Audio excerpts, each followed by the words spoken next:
tanah tumpah darahku. Bung, apa artinya tanah tumpah darahku? Oh, saya tidak sekedar menyebut tanah tumpah darahku, bukan.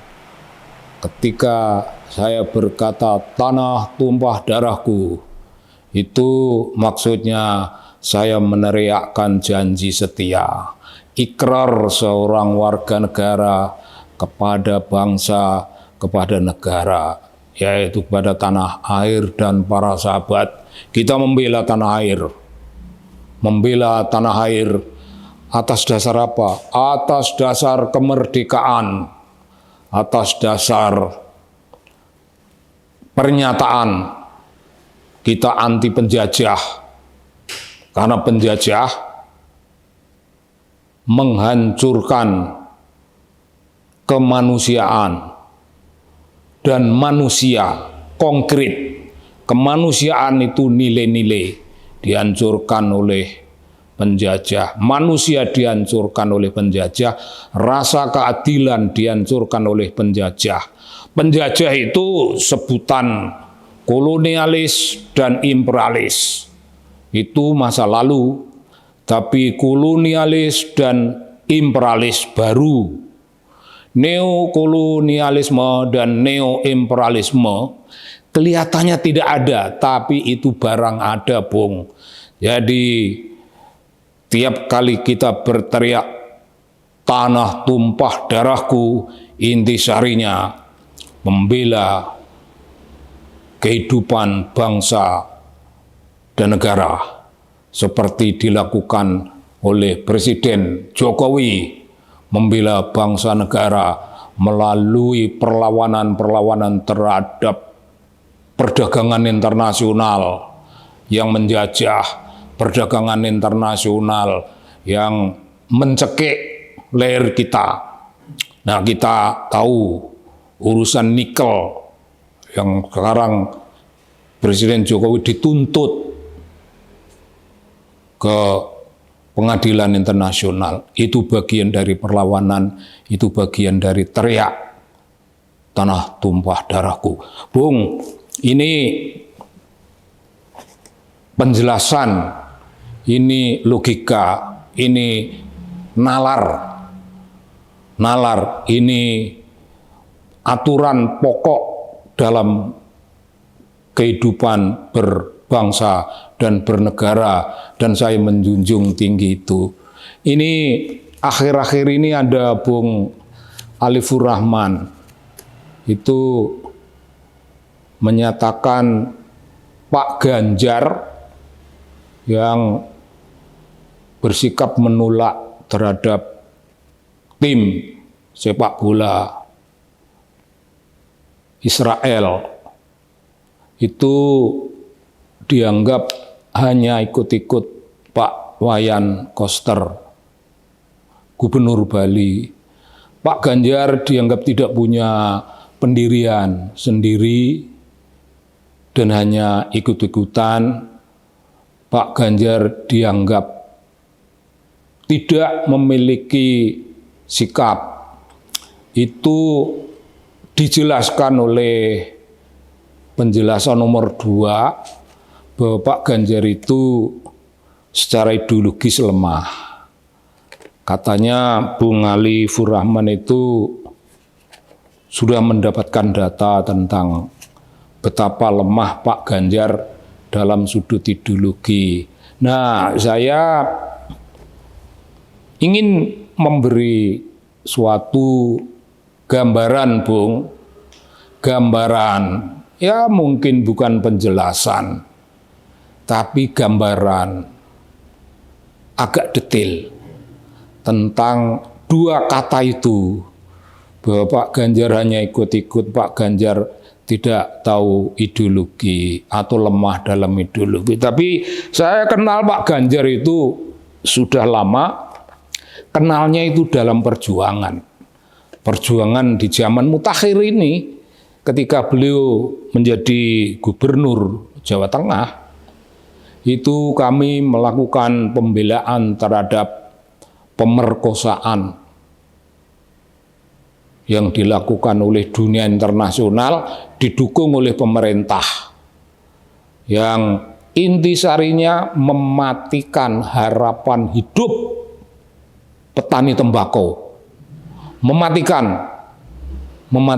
petani tembakau berdasarkan atau dengan menggunakan kerangka aturan yang dibuat oleh FCTC, Framework Convention on Tobacco Control. Nah, aturan internasional itu diadopsi di dalam pemerintahan SBY, dan pemerintahan SBY sendiri menjadi kepanjangan tangan untuk membuat ruwet kehidupan petani, termasuk dengan sendirinya kehidupan dunia industri. Nah, begini Bung, Ibu Megawati menjadi presiden itu menghapus 2 kepres.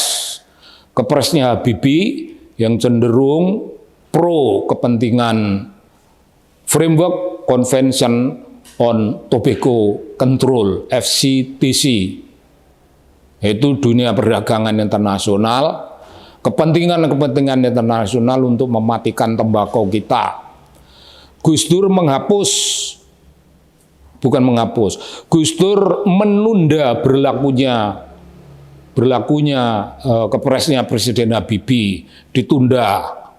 Tapi bagi Mbak Mega, menunda itu juga tidak jelas, memang akan berlaku suatu saat, tidak. Karena itu Ibu Mega membuang 2 kepres itu, hapus, dan diganti kepresnya Ibu Mega sendiri. Yang intinya petani itu penting bagi kehidupan rakyat Indonesia. Petani penting, karena itu petani dilindungi. Beliau juga bicara dunia industri Indonesia itu penting karena bayar pajak, karena juga menampung tenaga kerja. Maka Ibu Mega berkata, beliau juga melindungi industri nasional. Petani dilindungi, industri dilindungi. Keren. Tapi kepres Ibu Mega diganti oleh kepresnya SBY.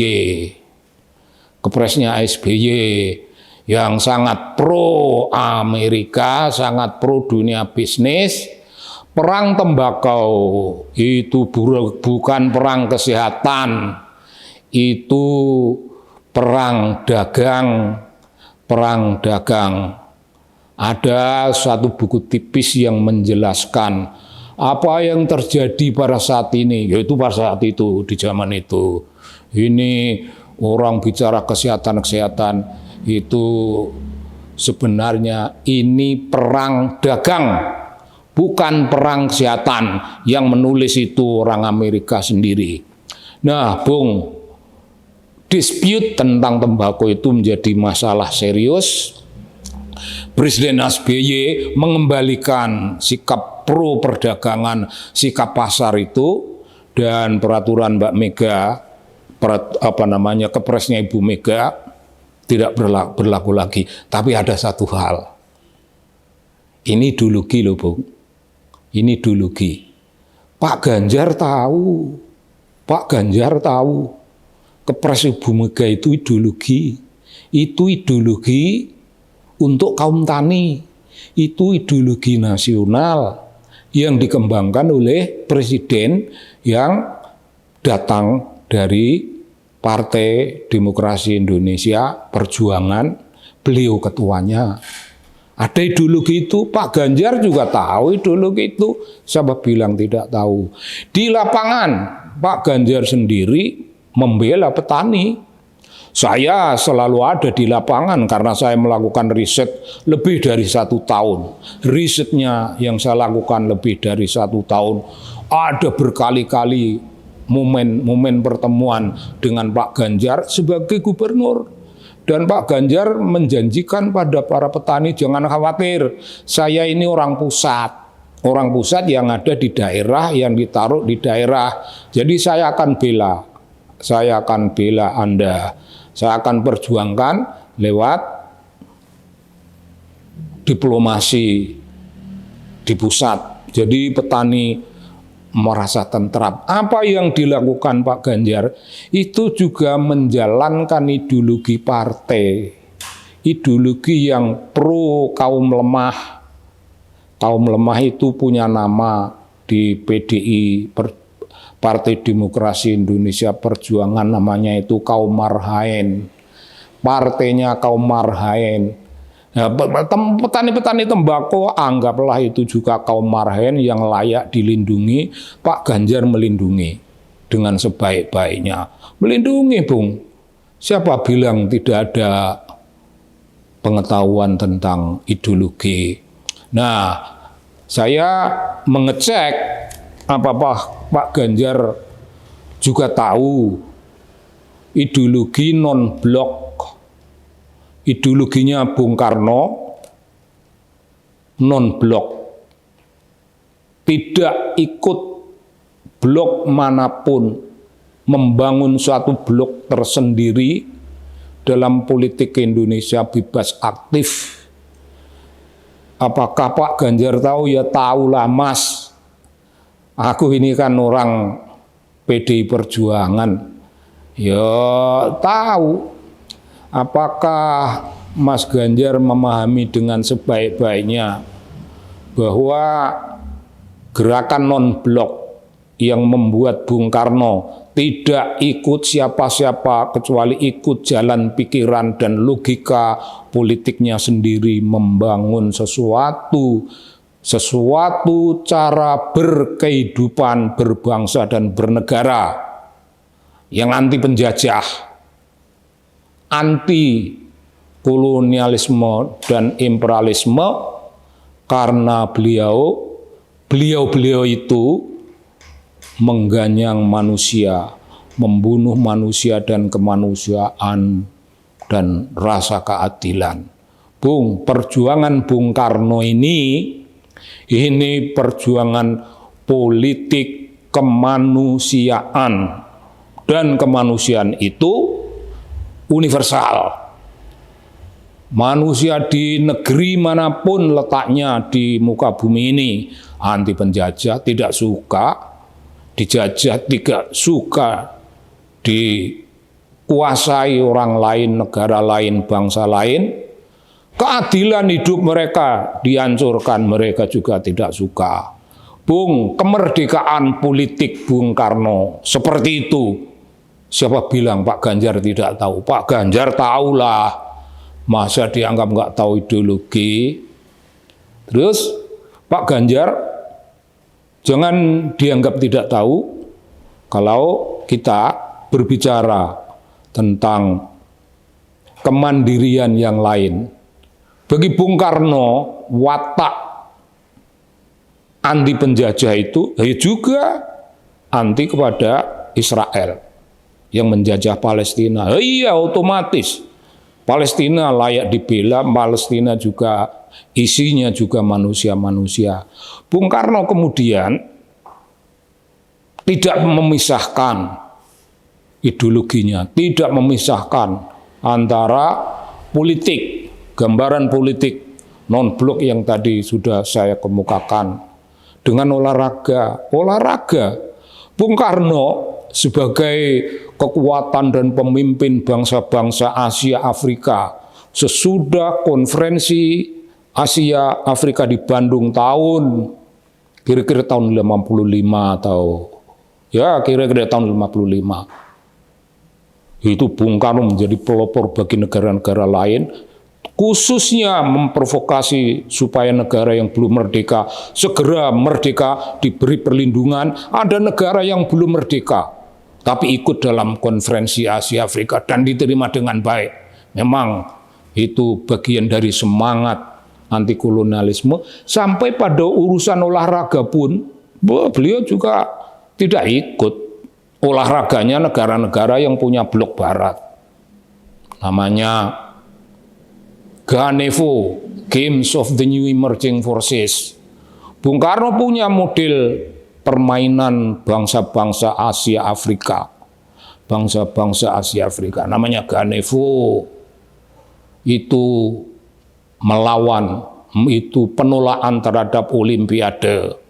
Mainannya negara-negara makmur, negara-negara established.